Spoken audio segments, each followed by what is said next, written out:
Hello friends, मैं Farheen Khan. Welcome back to my channel knowledge 247।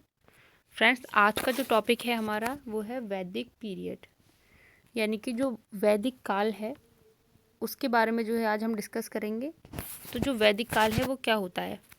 वैदिक काल यानी कि जो वेद वेद होते हैं, जिस काल में जो है वैदिक साहित्य की रचना हुई थी, उसको ही हम वैदिक युग या फिर वैदिक काल कहते हैं। वैदिक काल का मतलब जहाँ पर जो है वैदिक साहित्य की रचना हुई थी, यानी कि वेद पुराण इन सब की जो जिस काल में रचना हुई है उसको ही हम वैदिक काल कहते हैं। तो यहाँ पर देखिए, फर्स्ट क्वेश्चन है हमारा, पूर्व वैदिक या ऋग्वैदिक संस्कृति का काल किसे माना जाता है? ऑप्शन है यहाँ पे 1500 ईसा पूर्व से 1000 ईसा पूर्व, 1000 ईसा पूर्व से 600 ईसा पूर्व, 600 ईसा पूर्व से 600 ईसा पूर्व, या फिर इनमें से कोई नहीं। तो जो पूर्व वैदिक या फिर ऋग्वैदिक संस्कृति का काल है वो जो है 1500 ईसा पूर्व से 1000 ईसा पूर्व, ये जो है पूर्व वैदिक या फिर ऋग्वैदिक संस्कृति का काल जो है वो माना जाता है। ठीक है, तो यहाँ पर जो 1500 ईसा पूर्व जो था, कुछ विद्वान जो मानते थे कि आज से जो लगभग 1500 ईसा पूर्व जो आर्य लोग थे, आर्य जो आए थे, तो आर्यों ने जो है सिंधु व गंगा की जो घाटी थी उसमें अपनी सभ्यता का विकास किया था। किन किन लोगों ने किया था? आर्यों ने किया था। ठीक है, आर्यों ने जो है वो सिंधु और गंगा की जो घाटी थी उसमें जो है अपनी सभ्यता का विकास किया था, और इसी सभ्यता को जो है वैदिक सभ्यता या फिर आर्य सभ्यता कहा जाने लगा था। इसी सभ्यता को क्या कहा जाने लगा था? वैदिक सभ्यता या फिर आर्य सभ्यता, यानी कि वैदिक सभ्यता जो है कहा जाने लगा था। ठीक है, वैदिक सभ्यता कहा जाने लगा था। तो पूर्व वैदिक या ऋग्वैदिक संस्कृति का काल किसे माना जाता है? 1500 ईसा पूर्व से 1000 ईसा पूर्व। ऑप्शन नंबर फर्स्ट जो है इसमें करेक्ट है। अगला क्वेश्चन देखिए, अगला है हमारा, उत्तर वैदिक काल संस्कृति का काल किसे माना जाता है? उत्तर वैदिक, ऑप्शन है 1500 ईसा पूर्व से 1000 ईसा पूर्व, 1000 ईसा पूर्व से 600 ईसा पूर्व, 600 से 600, या इनमें से कोई नहीं। तो जो उत्तर वैदिक काल था, यानी कि पूर्व वैदिक काल के बाद में कौन सा काल आता है? उत्तर वैदिक काल। तो इसका जो समय था वो था 1000 ईसा पूर्व से 600 ईसा पूर्व। ये जो है उत्तर वैदिक काल जो है माना जाता था। अब यहाँ पर हम बात करें अगर पूर्व वैदिक काल और उत्तर वैदिक काल की, तो जो पूर्व वैदिक काल था हमारा, जो पूर्व वैदिक काल था हमारा, उसमें क्या था? उसमें जो था पूर्व वैदिक काल में, पूर्व वैदिक काल में जो है आर्य जो होते हैं, आर्य वो छोटे छोटे कबीलों में रहते थे, और ये कबीले जो है जन कहलाते थे। ये जो कबीले होते थे वो क्या कहलाते थे? जन कहलाते थे। और प्रत्येक कबीले का जो एक सरदार यानी कि राजा होता था, प्रत्येक कबीले का एक राजा होता था, जो कि क्या होता था? वंशानुगत होता था। ठीक है, प्रत्येक कबीले का एक सरदार होता था जो कि क्या होता था? वंशानुगत होता था, यानी कि उसके बाद में उसका बेटा ही जो है उत्तराधिकारी बनता था। और इसमें जो पूर्व वैदिक काल था, यहाँ पे हम बात कर रहे हैं यहाँ पे पूर्व वैदिक काल की, तो जो पूर्व वैदिक जो काल था, पूर्व वैदिक काल में जो है मुख्य 3 पदाधिकारी होते थे। पहला होता था आपका पुरोहित, पहला होता था आपका पुरोहित, दूसरा होता था आपका सेनापति। पहला पुरोहित और दूसरा सेनापति, और तीसरा होता था आपका ग्रामीणी। ठीक है, तीसरा होता था आपका ग्रामीणी। तो ये 3 जो थे, ये 3 मुख्य पदाधिकारी होते थे। जो पूर्व वैदिक काल था उसमें जो है 3 मुख्य पदाधिकारी होते थे, पुरोहित, सेनापति और ग्रामीणी। ठीक है, तो जो पूर्व वैदिक काल जो था उसमें एक खास बात ये थी कि जो पूर्व वैदिक काल था उसमें जो स्त्रियों की दशा थी वो काफ़ी अच्छी थी, यानी कि जो स्त्रियां होती थी उनकी दशा जो है वो काफ़ी अच्छी थी, स्त्रियों की जो स्थिति थी वो काफ़ी अच्छी थी, स्त्रियों को जो है सम्मान दिया जाता था। पूर्व वैदिक काल में जो है स्त्रियों को सम्मान दिया जाता था। जैसे कि उस टाइम पर जो पूर्व वैदिक काल था उस टाइम पर जो स्त्रियां थीं, अपाला, लोपामुद्रा, मैत्रेयी, गार्गी, ये उस टाइम की जो है स्त्रियां थीं, उनको जो है समाज में अच्छा जो है सम्मान मिलता था। और यहाँ पर जो है पूर्व वैदिक काल में एक पॉइंट और यहाँ पर नोट करने का है कि पूर्व वैदिक काल में जो है पर्दा प्रथा, जो पर्दा प्रथा थी, पर्दा प्रथा, जो बाल विवाह था, वो सब जो है वो सब प्रचलित नहीं था। पूर्व वैदिक काल में पर्दा प्रथा, बाल विवाह ये सब जो है प्रचलित नहीं था, यानी कि ये सब नहीं होता था। लेकिन अगर हम बात करें यहाँ पर उत्तर वैदिक काल की, तो उत्तर वैदिक काल जो है इससे थोड़ा डिफरेंट था। उसमें जो है उत्तर वैदिक काल में स्त्रियों की दशा पूर्व वैदिक काल से थोड़ी जो है गिर गई थी।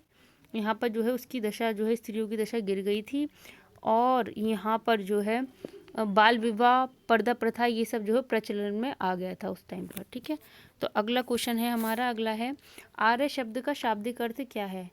वीर योद्धा, श्रेष्ठ या फिर कुलीन, यज्ञकर्ता या पुरोहित या विद्वान।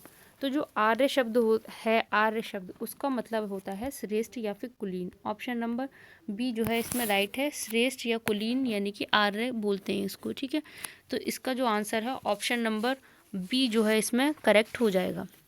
ये जो क्वेश्चन है फ्रेंड्स, ये यूपी पीसीएस 2009 में क्वेश्चन आ चुका है। यूपी पीसीएस 2009 में क्वेश्चन पूछा गया है कि आर्य शब्द का शाब्दिक अर्थ क्या है, श्रेष्ठ या फिर कुलीन, याद रखना।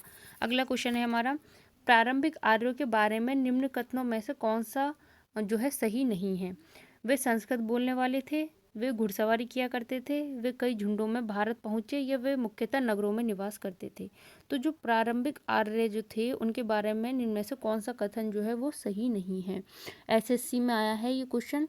तो ये जो है वे संस्कृत बोलने वाले थे, ये भी ठीक है, घुड़सवारी किया करते थे, ये भी ठीक है, वे झुंडों में भारत आए थे, ये भी ठीक है, वे मुख्यतः नगरों में निवास करते थे, ये ऑप्शन गलत है।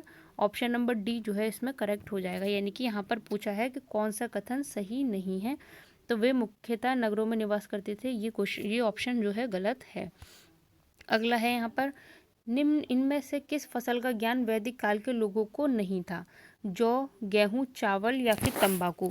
जो वैदिक काल था वहाँ पर जो मतलब इनमें से कौन सी ऐसी फसल है जो है वहाँ के लोगों को जो है इस चीज़ का जो है ज्ञान नहीं था? तो यहाँ पर जो खान पान की अगर हम बात करें आर्यों का, तो मुख्य भोजन जो गेहूँ और जौ ही था। वहाँ का जो मुख्य भोजन था आर्यों का वो गेहूँ और जौ था। और जो है उनको जो है जो तंबाकू है, ऑप्शन नंबर जो डी है वो उसका राइट आंसर हो जाएगा। तंबाकू का जो है ज्ञान जो है नहीं था, तो यानी कि ऑप्शन नंबर डी जो है इसमें राइट हो जाएगा।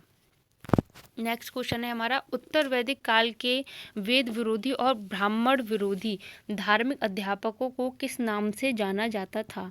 तो जो उत्तर वैदिक था उसमें जो वेद विरोधी और जो ब्राह्मण विरोधी धार्मिक अध्यापक थे उनको श्रमण के नाम से जाना जाता था। ऑप्शन नंबर बी जो है इसमें राइट है, श्रमण। अगला क्वेश्चन देखिए, अगला है हमारा, वैदिक गणित का महत्वपूर्ण अंग क्या है? ऑप्शन है यहाँ पर शतपथ ब्राह्मण, अथर्ववेद, शुल्ब सूत्र या छांदोग्य उपनिषद। तो अथर्ववेद आपको पता है जो वेद हैं 4, ऋग्वेद, यजुर्वेद, सामवेद और अथर्ववेद। तो सबसे जो चौथा वेद है वो अथर्ववेद है। इसमें जादू टोनों का जो है वर्णन किया गया है, वशीकरण का वर्णन किया गया है। यहाँ पर वैदिक गणित की बात हो रही है। वैदिक गणित का जो महत्वपूर्ण अंग था वो था आपका शुल्ब सूत्र। ऑप्शन नंबर सी जो है इसमें राइट है, शुल्ब सूत्र जो है सही हो जाएगा। अगला क्वेश्चन है हमारा, किस वेद में प्राचीन वैदिक युग की संस्कृति के बारे में सूचना दी गई है? ऑप्शन है यहाँ पर ऋग्वेद, यजुर्वेद, अथर्ववेद या फिर सामवेद।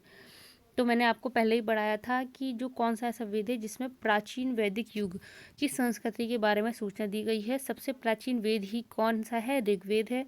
तो ऑप्शन नंबर ए जो है इसमें राइट हो जाएगा, ऋग्वेद।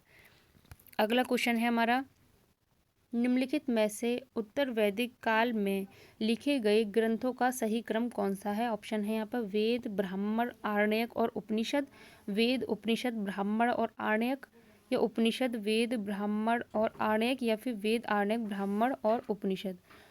निम्नलिखित में से उत्तर वैदिक काल में लिखे गए ग्रंथों का सही क्रम जो है वो कौन सा है? तो वेद, ब्राह्मण, आरण्यक और उपनिषद। ऑप्शन नंबर ए जो है राइट है। सबसे पहले वेदों की रचना हुई थी, उसके बाद ब्राह्मण, फिर आरण्यक और उपनिषद, यानी ऑप्शन नंबर ए जो है ये सही क्रम में लिखा हुआ है। अगला क्वेश्चन है, वेदों की संख्या कितनी है? ऑप्शन है यहाँ पर 2, 3 या 4। तो जो वेदों की संख्या है वो कितनी होती है? 4 होती है। ऋग्वेद, पहला वेद कौन सा है आपका? ऋग्वेद है, ऋग्वेद।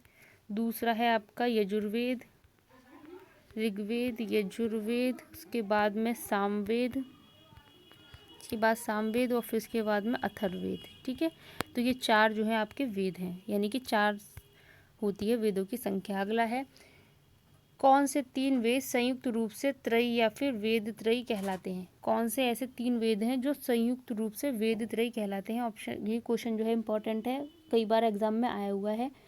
ये क्वेश्चन आरआरबी मुंबई और उत्तराखंड पीसीएस में 2005 में आया है कि कौन सा ऐसा वेद है, कौन से 3 ऐसे वेद हैं जो वेद त्रयी जो है वो कहलाते हैं।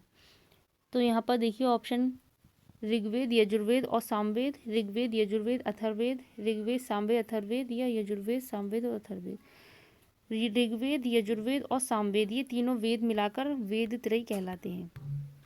ऋग्वेद, यजुर्वेद और सामवेद मिलाकर ही वेद त्रयी कहलाते हैं। ऑप्शन नंबर ए जो है इसमें राइट है। अगला क्वेश्चन है, भारत के राज्य चिन्ह में प्रयुक्त होने वाले शब्द सत्यमेव जयते किस उपनिषद से लिए गए हैं? मुंडकोपनिषद, कंठोपनिषद, ईश उपनिषद या बृहदारण्यक उपनिषद। क्वेश्चन है कि भारत के जो राज्य चिन्ह है में प्रयुक्त होने वाला जो शब्द है सत्यमेव जयते, वो किस उपनिषद से लिया गया है? तो वो मुंडकोपनिषद से लिया गया है। Option number A important question है ये। मुंडकोपनिषद कई बार एग्जाम में आया है, आरआरबी मुंबई में पूछा गया है क्वेश्चन, ठीक है। अगला है हमारा, भारत के राज्य चिन्ह में प्रयुक्त होने वाले शब्द, ये तो आपका हो गया, मुंडकोपनिषद से लिया गया है। अगला है हमारा, भारतीय संगीत का आदि ग्रंथ किसे कहा जाता है? संगीत का जो जनक है वो कौन सा ग्रंथ है? तो वो है आपका सामवेद। साम का मतलब ही होता है गान, ठीक है, साम का मतलब ही होता है गान, यानी कि जो वेद संगीत से संबंधित है वो है आपका सामवेद। ऑप्शन नंबर डी जो है इसमें करेक्ट हो जाएगा। अगला है, प्रथम विधि निर्माता कौन है? ऑप्शन है यहाँ मनु, चाणक्य या फिर चंद्रगुप्त। तो जो प्रथम विधि निर्माता हैं वो हैं आपके मनु। ऑप्शन नंबर ए जो है राइट हो जाएगा, मनु। नेक्स्ट क्वेश्चन है हमारा, कृष्ण भक्ति का प्रथम और प्रधान ग्रंथ है? महाभारत, श्रीमद् भागवत गीता, गीत गोविंद या इनमें से कोई नहीं। तो जो कृष्ण भक्ति का प्रथम और प्रधान ग्रंथ है वो है आपका Shrimad Bhagavad Gita. Option number B जो है इसमें राइट है। ये क्वेश्चन जो है आरआरबी कोलकाता में आया था 2005 में कि कृष्ण भक्ति का प्रथम और प्रधान ग्रंथ है श्रीमद् भागवत गीता। अगला है हमारा, ऋग्वेद में संपत्ति का प्रमुख रूप क्या है? गोधन, भूमि, ए व बी दोनों या इनमें से कोई नहीं। तो जो ऋग्वेद था सबसे प्राचीन वेद है और वहाँ पर जो है गायों की जो है पूजा की जाती थी और गायों को ही जो है सर्वोपरि माना जाता था। तो ऋग्वेद में संपत्ति का प्रमुख रूप जो है वो गोधन था। ऑप्शन नंबर ए जो है इसमें करेक्ट हो जाएगा आंसर। अगला क्वेश्चन है, ऋग्वेद के किस मंडल में शूद्र का उल्लेख पहली बार मिलता है? ऋग्वेद का कौन सा ऐसा मंडल है जिसमें शूद्रों का उल्लेख जो है वो पहली बार किया गया था? तो वो ऋग्वेद का जो 10वां मंडल है, ऑप्शन नंबर डी जो है इसमें करेक्ट है। ऋग्वेद के 10वें मंडल में शूद्र का उल्लेख जो है वो पहली बार मिलता है। अगला क्वेश्चन है हमारा, पुराणों की संख्या कितनी है? 18, 19, 20 या फिर 21। तो जो पुराण होते हैं उनकी संख्या होती है 18। ऑप्शन नंबर ए जो है राइट है, पुराणों की संख्या होती है 18। ये क्वेश्चन भी आरआरबी गोरखपुर 2005 में आ चुका है और इससे पहले जो मैंने वीडियो कराई थी आपको, वीडियो में वेद और पुराण थे उसके बारे में बताया था मैंने। पुराणों की संख्या कितनी है? 18 है। अगला क्वेश्चन है हमारा, वैदिक धर्म का मुख्य लक्ष्य इनमें से किसकी उपासना था? प्रकृति, पशुपति, देवी माता या त्रिमूर्ति। जो वैदिक धर्म था उसमें जो मुख्य लक्ष्य था किसकी उपासना जो है की जाती थी वैदिक धर्म में? तो प्रकृति जो है, प्रकृति को सर्वोपरि माना जाता था, प्रकृति की उपासना जो उस टाइम पर की जाती थी। ऑप्शन नंबर ए जो है इसमें राइट है, प्रकृति। जितने भी क्वेश्चन मैंने कराए सारे ही जो प्रीवियस ईयर एग्जाम में पूछे गए हैं, इंपॉर्टेंट हैं। एसएससी हो चाहे वो यूपी पीसीएस हो या अदर कोई भी एग्ज़ाम हो जिसमें जीएस पूछी जाती है उसमें जो है ये क्वेश्चन आते हैं। सारे ही क्वेश्चन इंपॉर्टेंट हैं। ज़्यादा से ज़्यादा वीडियो को लाइक, शेयर, सब्सक्राइब कीजिए।